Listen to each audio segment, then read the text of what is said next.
Good evening, and thank you for joining me for another Boring Books for Bedtime. I hope tonight's selection provides all the boredom your busy brain needs to quiet down and let you get some sleep. Before we begin, I'd like to give a special shout out of thanks to some new members of our Patreon family: Peter, Brian, Tanya, Chastity, Mark, Megan, and Nick. Thank you all so much for supporting this podcast. By becoming members of Patreon, you help us remain 100% listener supported and ad-free for everyone, and it's very much appreciated. And because you joined in the month of December, you and everyone else who supports us by being a subscriber on Patreon or dropping us a one-time tip on buymeacoffee.com will be entered into our special holiday giveaway at the end of the month, for which we have multiple prizes, including exclusive swag, books our listeners will definitely recognize, and a few other special items. If you're interested in supporting Boring Books for Bedtime and finding out more about that holiday giveaway, you'll find links to Patreon and buymeacoffee.com in the show description. I hope you'll take a moment to check them out. Now, let's read and relax. Find a comfortable spot. Adjust your volume. Take a nice deep breath in. Let it out slowly. And off we go. Tonight, let's continue our journey through ancient Egypt with an ancient Greek. We're reading An Account of Egypt by Herodotus, written sometime around 450 BC, translated in the 19th century by George Campbell Macaulay. Let's begin. So far in the story, the Egyptians and the priests were they who made the report, declaring that from the first king down to the priest of Hephaestus who reigned last, there had been 341 generations of men, and that in them there had been the same number of chief priests and of kings. But 300 generations of men are equal to 10,000 years, for 100 years is 3 generations of men. And in the 41 generations which remain, those I mean which were added to the 300, there are 1,340 years. Thus, in the period of 11,340 years, they said that there had arisen no god in human form, nor even before that time or afterwards among the remaining kings who arise in Egypt did they report that anything of that kind had come to pass. In this time, they said that the sun had moved 4 times from his accustomed place of rising, and where he now sets, he had thence twice had his rising, and in the place from whence he now rises, he had twice had his setting. And in the meantime, nothing in Egypt had been changed from its usual state, neither that which comes from the earth, nor that which comes to them from the river, nor that which concerns diseases or deaths. And formerly, when Hecataios the historian was in Thebes, and had traced his descent and connected his family with a god in the 16th generation before, the priests of Zeus did for him much the same as they did for me, though I had not traced my descent. They led me into the sanctuary of the temple, which is of great size, and they counted up the number, showing colossal wooden statues in number the same as they said. For each chief priest there sets up in his lifetime an image of himself. Accordingly, the priests, counting and showing me these, declared to me that each one of them was a son succeeding his own father, and they went up through the series of images, from the image of the one who had died last, until they had declared this of the whole number. And when Hecataios had traced his descent, and connected his family with a god in the 16th generation, they traced a descent in opposition to his besides their numbering, not accepting it from him that a man had been born from a god. And they traced their counter-descent thus, saying that each one of the statues had been Peromus, son of Peromus, until they had declared this of the whole 345 statues, each one being surnamed Peromus, and neither with a god nor a hero did they connect their descent. Now Peromus means, in the tongue of Hellas, honorable and good man. From their declaration then it followed that they of whom the images were had been of form like this, and far removed from being gods. But in the time before these men, they said that gods were the rulers in Egypt, not mingling with men, and that of these always one had power at a time. And the last of them who was king over Egypt was Oros, the son of Osiris, whom the Hellenes call Apollo. He was king over Egypt last, having deposed Typhon. Now Osiris in the tongue of Hellas is Dionysus. Among the Hellenes, Heracles and Dionysus and Pan are accounted the lastest born of the gods, but with the Egyptians Pan is a very ancient god, and he is one of those which are called 8 gods, while Heracles is of the second rank, who are called the 12 gods, and Dionysus is of the third rank, namely of those who were born of the 12 gods. Now as to Heracles, I have shown already how many years old he is, according to the Egyptians themselves, reckoning down to the reign of Amasis. And Pan is said to have existed for yet more years than these, and Dionysus for the smallest number of years as compared with the others. And even for this last, they reckon down to the reign of Amasis 15,000 years. This the Egyptians say that they know for a certainty, since they always kept a reckoning and wrote down the years as they came. Now the Dionysus who is said to have been born of Semele, the daughter of Cadmus, was born about 1,600 years before my time, and Heracles who was the son of Alcmene about 900 years, and that Pan who was born of Penelope, for of her and of Hermes Pan is said by the Hellenes to have been born, came into being later than the wars of Troy, about 800 years before my time. Of these 2 accounts every man may adopt that one which he shall find the more credible when he hears it. I, however, for my part, have already declared my opinion about them. For if these also, like Heracles the son of Amphitryon, had appeared before all men's eyes, and had lived their lives to old age in Hellas, I mean Dionysus the son of Semele, and Pan the son of Penelope, then one would have said that these also had been born mere men, having the names of those gods who had come into being long before.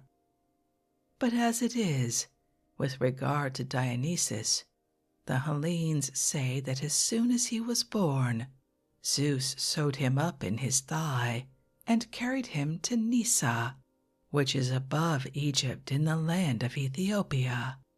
And as to Pan, they cannot say whither he went after he was born. Hence it has become clear to me that the Hellenes learnt the names of these gods later than those of the other gods, and traced their descent as if their birth occurred at the time when they first learnt their names. Thus far, then, the history is told by the Egyptians themselves, but I will now recount that which other nations also tell, and the Egyptians in agreement with the others, of that which happened in this land, and there will be added to this also something of that which I have myself seen. Being set free after the reign of the priest of Hephaestus, the Egyptians, since they could not live any time without a king, set up over them 12 kings, having divided all Egypt into 12 parts. These made intermarriages with one another, and reigned, making agreement that they would not put down one another by force, nor seek to get an advantage over one another, but would live in perfect friendship. And the reason why they made these agreements, guarding them very strongly from violation, was this, namely, that an oracle had been given to them at first, when they began to exercise their rule, that he of them who should pour a libation with a bronze cup in the temple of Hephaestus should be king of all Egypt, for they used to assemble together in all the temples. Moreover, they resolved to join all together and leave a memorial of themselves, and having so resolved, they caused to be made a labyrinth, situated a little above the lake of Moeris, and nearly opposite to that which is called the City of Crocodiles. This I saw myself, and I found it greater than words can say. For if one should put together and reckon up all the buildings and all the great works produced by Hellenes, they would prove to be inferior in labor and expense to this labyrinth, though it is true that both the temple at Ephesus and that at Samos are works worthy of note. The pyramids also were greater than words can say, and each one of them is equal to many works of the Hellenes, great as they may be. But the labyrinth surpasses even the pyramids. It has 12 courts covered in, with gates facing one another, 6 upon the north side and 6 upon the south, joining on one to another, and the same wall surrounds them all outside, and there are in it 2 kinds of chambers, the one kind below the ground, and the other above upon these, 3,000 in number, of each kind 1,500. The upper set of chambers we ourselves saw, going through them, and we tell of them having looked upon them with our own eyes. But the chambers underground we heard about only, for the Egyptians who had charge of them were not willing on any account to show them, saying that here were the sepulchres of the kings who had first built this labyrinth, and of the sacred crocodiles. Accordingly, we speak of the chambers below by what we received from hearsay, while those above we saw ourselves and found them to be works of more than human greatness. For the passages through the chambers, and the goings this way and that way through the courts, which were admirably adorned, afforded endless matter for marvel. As we went through from a court to the chambers beyond it, and from the chambers to colonnades, and from the colonnades to other rooms, and then from the chambers again to other courts. Over the whole of these is a roof made of stone like the walls, and the walls are covered with figures carved upon them, each court being surrounded by pillars of white stone, fitted together most perfectly. And at the end of the labyrinth, by the corner of it, there is a pyramid of 40 fathoms, upon which large figures are carved, and to this there is a way made underground. Such is this labyrinth, but a cause for marvel even greater than this is afforded by the lake, which is called the Lake of Moiris, along the side of which this labyrinth is built. The measure of its circuit is 3,600 furlongs, being 60 skoines, and this is the same number of furlongs as the extent of Egypt itself along the sea. The lake lies extended lengthwise from north to south, and in depth where it is deepest it is 50 fathoms. That this lake is artificial and formed by digging is self-evident, for about in the middle of the lake stand 2 pyramids, each rising above the water to a height of 50 fathoms, the part which is built below the water being of just the same height. And upon each is placed a colossal statue of stone, sitting upon a chair. Thus the pyramids are 100 fathoms high, and these 100 fathoms are equal to a furlong of 600 feet, the fathom being measured as 6 feet or 4 cubits, the feet being 4 palms each, and the cubits 6.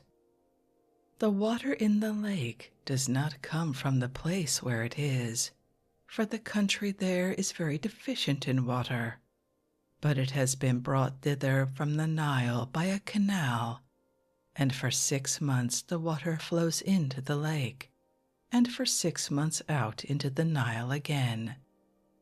And whenever it flows out, then for the 6 months it brings into the royal treasury a talent of silver a day from the fish which are caught, and 20 pounds when the water comes in. The natives of the place, moreover, said that this lake had an outlet underground to the Syrtis, which is in Libya, turning towards the interior of the continent upon the western side, and running along by the mountain which is above Memphis. Now, since I did not see anywhere existing the earth dug out of this excavation, for that was a matter which drew my attention, I asked those who dwelt nearest to the lake where the earth was which had been dug out. These told me to what place it had been carried away, and I readily believed them, for I knew by report that a similar thing had been done at Nineveh, the city of the Assyrians. There certain thieves formed a design once to carry away the wealth of Sardanapalus, son of Ninos the king, which wealth was very great, and was kept in treasure houses under the earth. Accordingly, they began from their own dwelling, and making estimate of their direction, they dug underground towards the king's palace. And the earth which was brought out of the excavation they used to carry away when night came on to the river Tigris, which flows by the city of Nineveh, until at last they accomplished that which they desired. Similarly, as I heard, the digging of the lake in Egypt was effected, except that it was not done by night but during the day. For as they dug, the Egyptians carried to the Nile the earth which was dug out, and the river, when it received it, would naturally bear it away and disperse it. Thus is the lake said to have been dug out. Now the 12 kings continued to rule justly, but in course of time it happened thus, After sacrifice in the temple of Hephaestus, they were about to make libation on the last day of the feast, and the chief priest, in bringing out for them the golden cups with which they had been wont to pour libations, missed his reckoning and brought 11 only for the 12 kings. Then that one of them who was standing last in order, namely Psammatikos, since he had no cup, took off from his head his helmet, which was of bronze, and having held it out to receive the wine, he proceeded to make libation. Likewise all the other kings were wont to wear helmets, and they happened to have them on. Now Psammatikos held out his helmet with no treacherous meaning, but they, taking note of that which had been done by Psammatikos and of the oracle, namely how it had been declared to them that whosoever of them should make libation with a bronze cup should be sole king of Egypt. Recollecting, I say, the saying of the oracle, they did not indeed deem it right to slay Psammatikos, since they found by examination that he had not done it with any forethought. But they determined to strip him of almost all his power, and to drive him away into the fen country, and that from the fen country he should not hold any dealings with the rest of Egypt. This Psammatikos had formerly been a fugitive from the Ethiopian Sabakos, who had killed his father Nikos. From him, I say, he had then been a fugitive in Syria. And when the Ethiopian had departed in consequence of the vision of the dream, the Egyptians who were of the district of Sais brought him back to his own country. Then afterwards, when he was king, it was his fate to be a fugitive a second time on account of the helmet, being driven by the 11 kings into the fen country. So then, holding that he had been grievously wronged by them, he thought how he might take vengeance on those who had driven him out. And when he had sent to the oracle of Leto in the city of Buto, where the Egyptians have their most truthful oracle, there was given to him the reply that vengeance would come when men of bronze appeared from the sea. And he was strongly disposed not to believe that bronze men would come to help him. But after no long time had passed, certain Ionians and Carians, who had sailed forth for plunder, were compelled to come to shore in Egypt, and they, having landed and being clad in bronze armor, came to the fen land, and brought a report to Psammatikos that bronze men had come from the sea and were plundering the plain. So he, perceiving that the saying of the oracle was coming to pass, dealt in a friendly manner with the Ionians and Carians, and with large promises he persuaded them to take his part. Then when he had persuaded them, with the help of those Egyptians who favored his cause, and of these foreign mercenaries, he overthrew the kings. Having thus got power over all Egypt, Psammatikos made for Hephaestus that gateway of the temple at Memphis, which is turned towards the south wind. And he built a court for Apis, in which Apis is kept when he appears, opposite to the gateway of the temple, surrounded all with pillars and covered with figures. And instead of columns, there stand to support the roof of the court colossal statues 12 cubits high. Now Apis is, in the tongue of the Hellenes, Epaphos.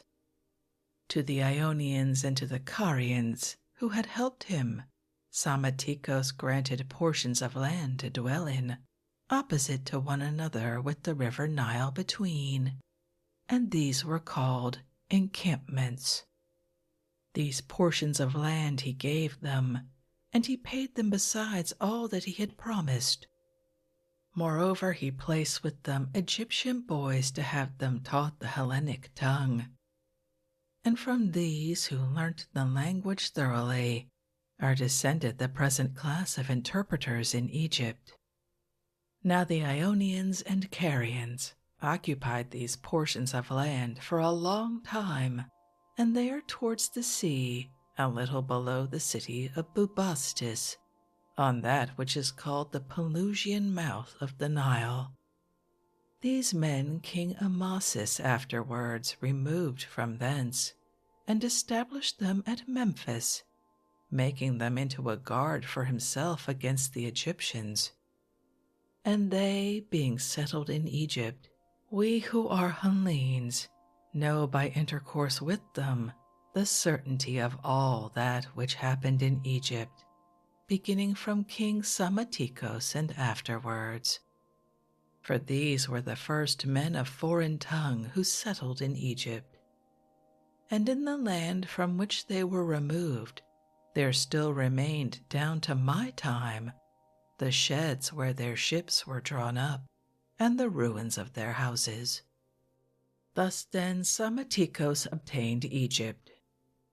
And of the oracle which is in Egypt I have made mention often before this, and now I give an account of it, seeing that it is worthy to be described. This oracle which is in Egypt is sacred to Leto, and it is established in a great city near that mouth of the Nile which is called Sebennytic, as one sails up the river from the sea. And the name of this city where the oracle is found is Buto, as I have said before in mentioning it. In this Buto there is a temple of Apollo and Artemis, and the temple house of Leto, in which the oracle is both great in itself, and has a gateway of the height of 10 fathoms.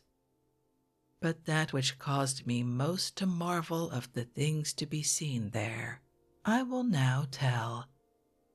There is in this sacred enclosure a house of Leto, made of one single stone upon the top, the cornice measuring 4 cubits. This house, then, of all the things that were to be seen by me in that temple, is the most marvelous. And among those which come next is the island called Chemis.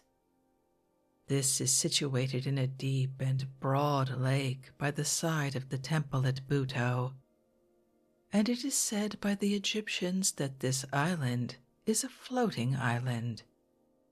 I myself did not see it either floating about or moved from its place, and I feel surprise at hearing of it, wondering if it be indeed a floating island.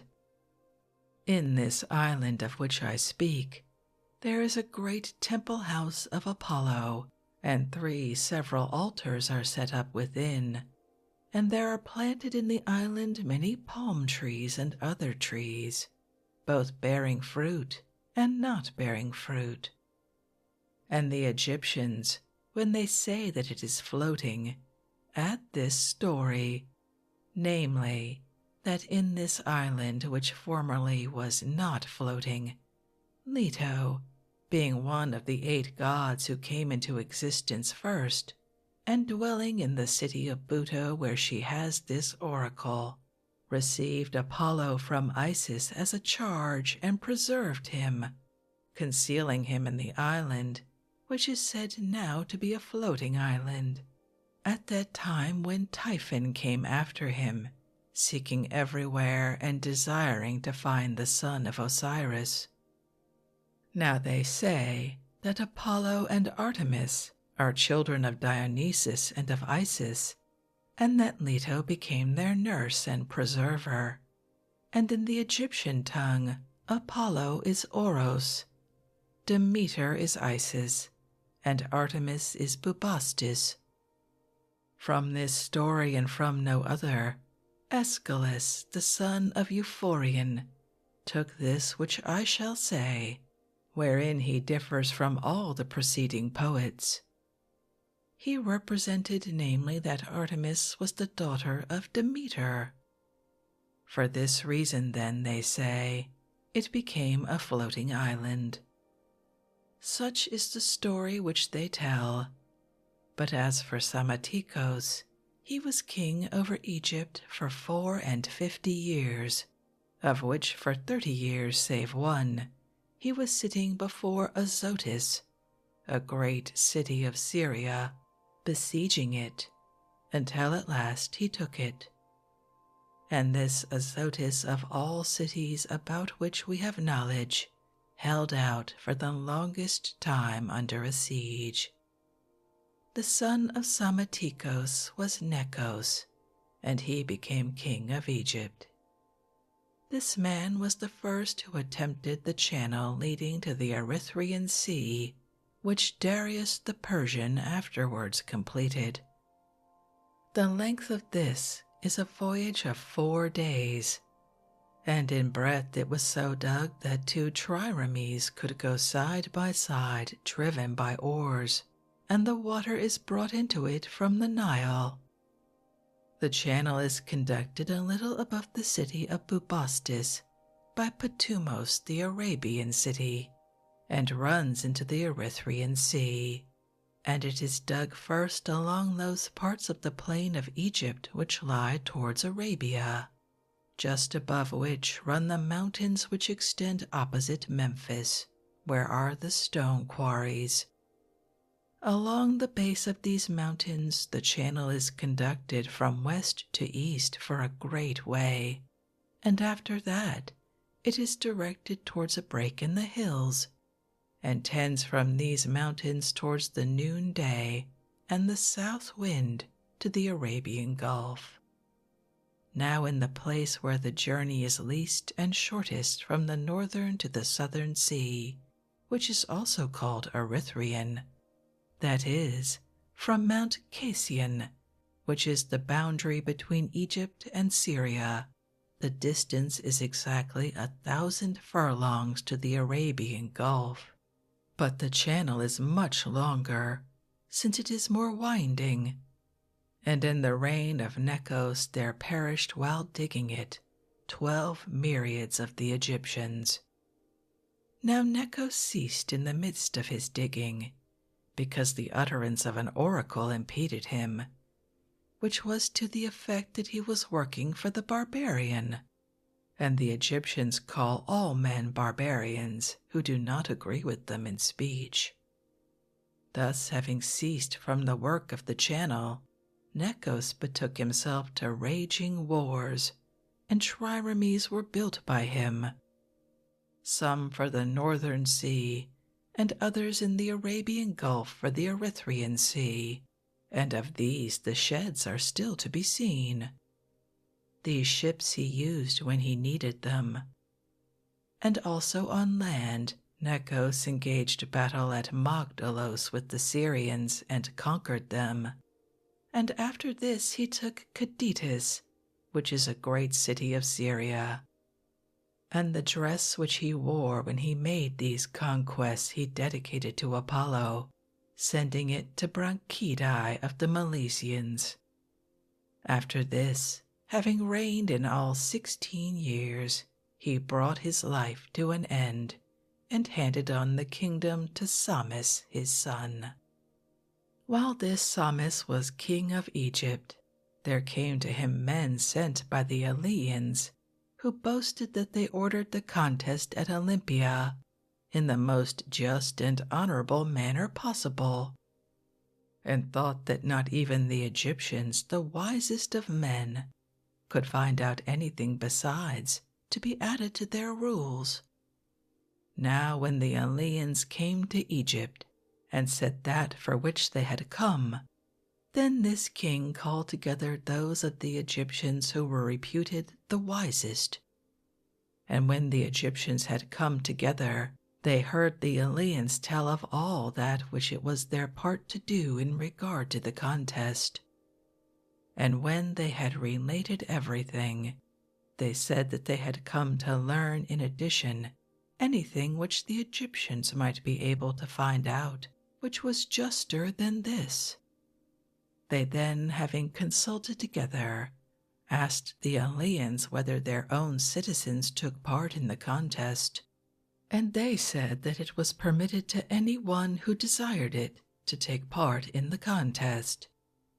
Upon which the Egyptians said that in so ordering the games they had wholly missed the mark of justice, for it could not be but that they would take part with the man of their own state if he was contending, and so act unfairly to the stranger. But if they really desired, as they said, to order the games justly, and if this was the cause for which they had come to Egypt, they advised them to order the contest so as to be for strangers alone to contend in, and that no Elean should be permitted to contend. Such was the suggestion made by the Egyptians to the Eleans. When Psammis had been king of Egypt for only 6 years, and had made an expedition to Ethiopia, and immediately afterwards had ended his life, Apries, the son of Psammis, received the kingdom in succession. This man came to be the most prosperous of all the kings up to that time, except only his forefather Psammaticos, and he reigned 25 years, during which he led an army against Sidon, and fought a sea fight with the king of Tyre. Since, however, it was fated that evil should come upon him, it came by occasion of a matter which I shall relate at greater length in the Libyan history, and at present but shortly. Apries, having sent a great expedition against the Cyrenians, met with correspondingly great disaster, and the Egyptians, considering him to blame for this, revolted from him, supposing that Apries had with forethought sent them out to evident calamity, in order, as they said, that there might be a slaughter of them, and he might the more securely rule over the other Egyptians. Being indignant at this, both these men who had returned from the expedition, and also the friends of those who had perished, made revolt openly. Hearing this, Apries sent to them Amasis to cause them to cease by persuasion. And when he had come and was seeking to restrain the Egyptians, as he was speaking and telling them not to do so, one of the Egyptians stood up behind him and put a helmet upon his head, saying as he did so that he put it on to crown him king. And to him this that was done was in some degree not unwelcome, as he proved by his behavior. For as soon as the revolted Egyptians had set him up as king, he prepared to march against Apries, and Apries, hearing this, sent to Amasis one of the Egyptians, who were about his own person, a man of reputation, whose name was Patarbemis, enjoining him to bring Amasis alive into his presence.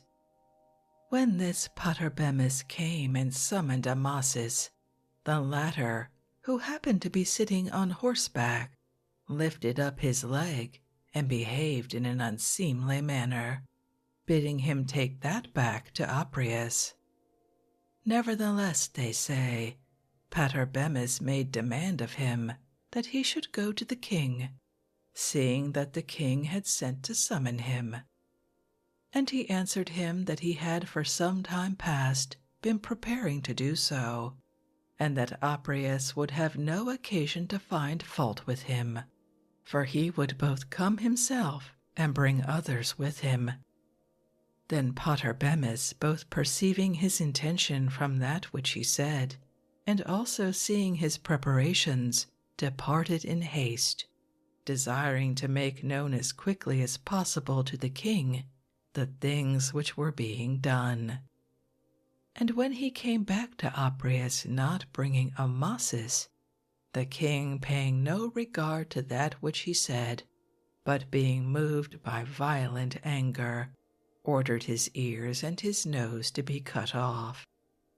And the rest of the Egyptians who still remained on his side, when they saw the man of most repute among them thus suffering shameful outrage, waited no longer, but joined the others in revolt, and delivered themselves over to Amasis.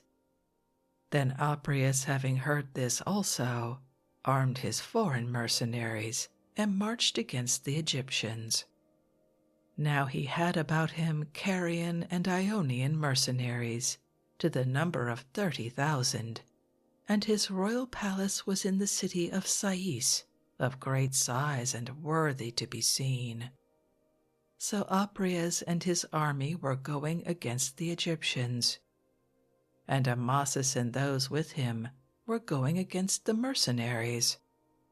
And both sides came to the city of Momemphis, and were about to make trial of one another in fight.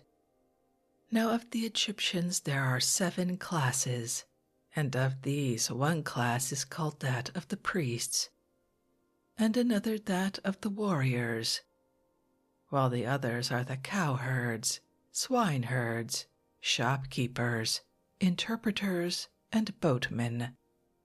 This is the number of the classes of the Egyptians, and their names are given them from the occupations which they follow. Of them, the warriors are called Calasirians and Hermotybians, and they are of the following districts, for all Egypt is divided into districts. The districts of the Hermotybians are those of Busiris, Sais, Chemis, Papremis, the island called Prosopites, and the half of Natho. Of these districts are the Hermotybians, who reached when most numerous the number of 16 myriads. Of these not one has been learnt anything of handicraft, but they are given up to war entirely. Again, the districts of the Calasirians are those of Thebes, Bubastis, Aphthis, Tanis, Mendes, Sebennytos, Athribis, Pharbathios, Thwemis, Onuphis, Anytis, Meacphoris. This last is on an island opposite to the city of Bubastis. These are the districts of the Calasirians, and they reached when most numerous to the number of 25 myriads of men. Nor is it lawful for these, any more than for the others, to practice any craft, but they practice that which has to do with war only, handing down the tradition from father to son. Now whether the Hellenes have learnt this also from the Egyptians, I am not able to say for certain, since I see that the Thracians also, and Scythians, and Persians, and Lydians, and almost all the barbarians esteem those of their citizens who learn the arts, and the descendants of them, as less honorable than the rest, while those who have got free from all practice of manual arts are accounted noble, and especially those who are devoted to war.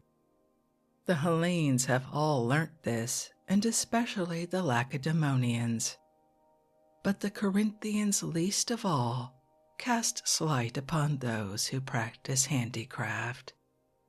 The following privilege was specially granted to this class and to none others of the Egyptians except the priests. That is to say, each man had 12 yokes of land, specially granted to him free from imposts. Now the yoke of land measures 100 Egyptian cubits every way, and the Egyptian cubit is, as it happens, equal to that of Samos. This, I say, was a special privilege granted to all, and they also had certain advantages in turn, and not the same men twice. That is to say, 1,000 of the Calasirians and 1,000 of the Hermotybians acted as bodyguard to the king during each year, and these had besides their yokes of land an allowance given them for each day of 5 pounds weight of bread to each man, and 2 pounds of beef, and 4 half-pints of wine. This was the allowance given to those who were serving as the king's bodyguard for the time being. So when Apries, leading his foreign mercenaries, and Amasis at the head of the whole body of the Egyptians, in their approach to one another, had come to the city of Memphis, they engaged in battle. And although the foreign troops fought well, yet being much inferior in number, they were worsted by reason of this. But Apries is said to have supposed that not even a god would be able to cause him to cease from his rule, so firmly did he think that it was established. In that battle, then, I say, he was worsted, and being taken alive, was brought away to the city of Sais, to that which had formerly been his own dwelling, but from thenceforth was the palace of Amasis. There for some time he was kept in the palace, and Amasis dwelt well with him.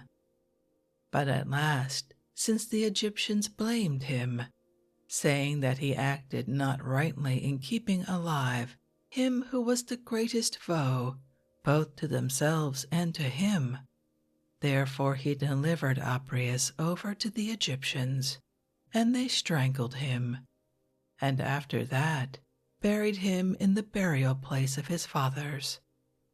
This is in the temple of Athena, close to the sanctuary, on the left hand as you enter. Now the men of Sais buried all those of this district who had been kings within the temple. For the tomb of Amasis also, though it is further from the sanctuary than that of Apries and his forefathers, yet this too is within the court of the temple, and it consists of a colonnade of stone of great size, with pillars carved to imitate date palms, and otherwise sumptuously adorned. And within the colonnade are double doors, and inside the doors a sepulchral chamber. Also at Sais there is the burial place of him whom I account it not pious to name in connection with such a matter, which is in the temple of Athena behind the house of the goddess, stretching along the whole wall of it.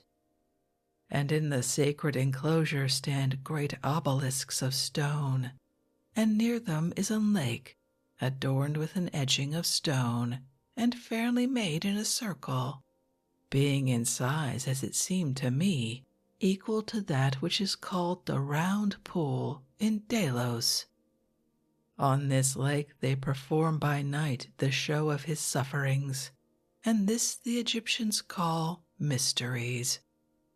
Of these things I know more fully in detail how they take place, but I shall leave this unspoken. And of the mystic rites of Demeter, which the Hellenes call thesmophoria, of these also, although I know, I shall leave unspoken, all except so much as piety permits me to tell. The daughters of Danaos were they who brought this rite out of Egypt, and taught it to the women of the Pelasgians. Then afterwards, when all the inhabitants of Peloponnese were driven out by the Dorians, the rite was lost, and only those who were left behind of the Peloponnesians, and not driven out, that is to say, the Arcadians, preserved it.